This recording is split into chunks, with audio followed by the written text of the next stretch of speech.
benden %50 indirim var bu çakıda. Göstereyim arkadaşlar, gördüğünüz gibi.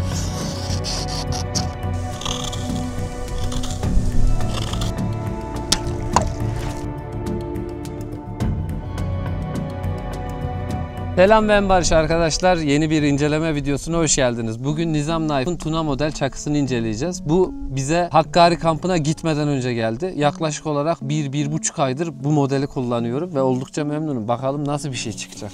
Sizler için de kutusunu da sakladım. Size de böyle güzel hediyelik bir kutuda ulaşacak.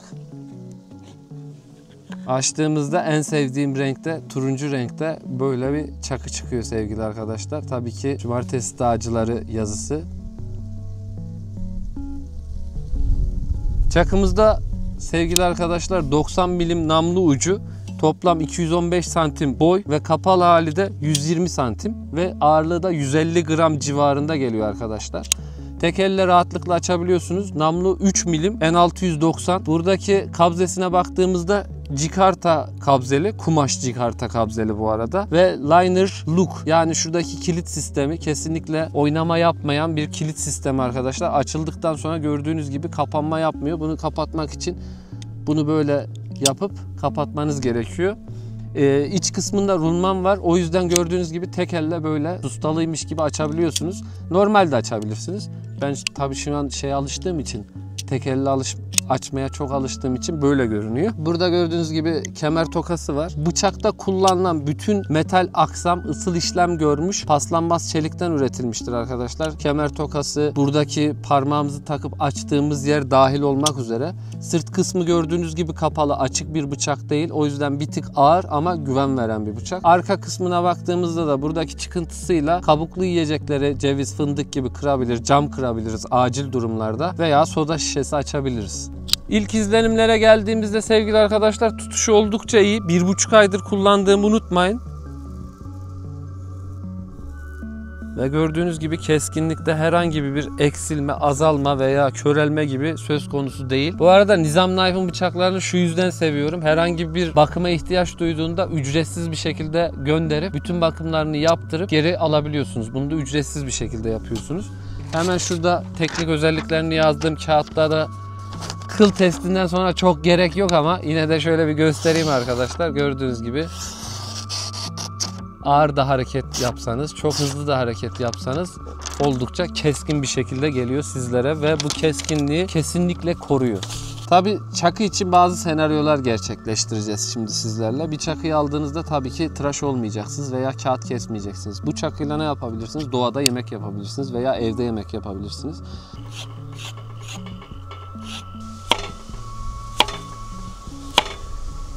Bu arada da elin karşıya koymuyor, biliyor musun? Nereye? Karşıya koymuyor ki elin kesmesin diye. Abi bıçak felaket. Karşıya koysam el gider.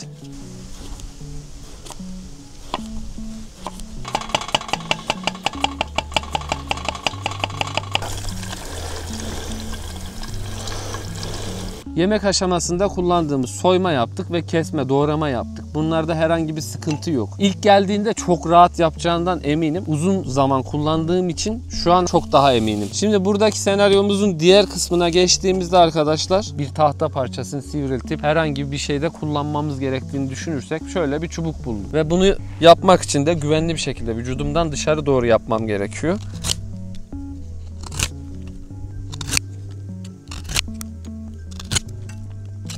Yüksek taşlama bir ağız yapısına olmasına rağmen oldukça kuru bir ağacı rahatlıkla gördüğünüz gibi sivri bir hale getirebiliyorsunuz. Bir tık daha sert bir ağaç, biraz önce bulduğum bir tahta parçası var burada. Galiba 2'ye 2 gibi bir çıta. Ne olduğunu şu an anlayamadım da biraz kestikçe bakabiliriz. Bunda da mesela ateş başlatmak için birazcık yonga çıkarmaya çalışalım şu şekilde.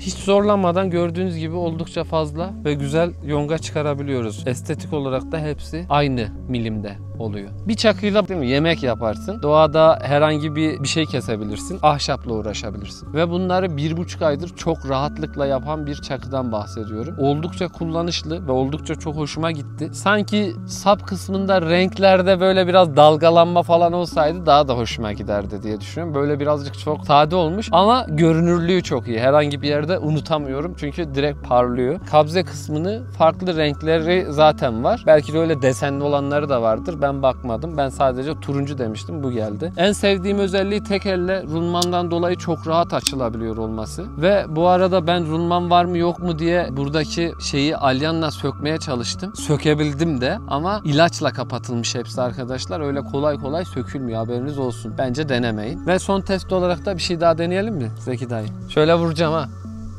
Hadi bakalım. Okey miyiz? Haydi. Bismillah.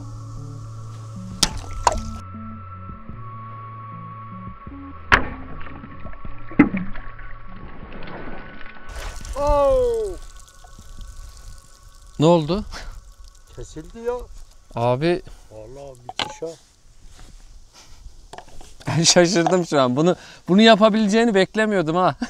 Nizam Knife Tuna model çakısını incelememiz bu şekildeydi arkadaşlar. Bu videonun en çok beğenilen yorumuna benden %50 indirim var bu çakıda. Nizam Knife o yorumu bulacak ve onunla iletişime geçecek. Ben konuşacağım onunla ve bu çakıyı alırken %50 indirimle alacak. Şu an bir kamptayız ve bu kampta sadece bu bıçağı kullanacağım bu arada arkadaşlar. Bu da muhtemelen Perşembe günü falan yayınlanacak kamp videosu. Onu da kaçırmamanızı tavsiye ederim. Bu arada bu tarz inceleme videoları gelsin istiyorsanız, daha farklı kamp ürünlerinde artık eskiye dönün, eskisi gibi kamp ürünleri de inceleyin diyorsanız aşağıya yorum yapmayı da unutmayın. Paylaşmayı da unutmayın. Bize destek verirseniz daha fazla kişiye ulaşıp daha fazla ürün inceleyebiliriz sizler için.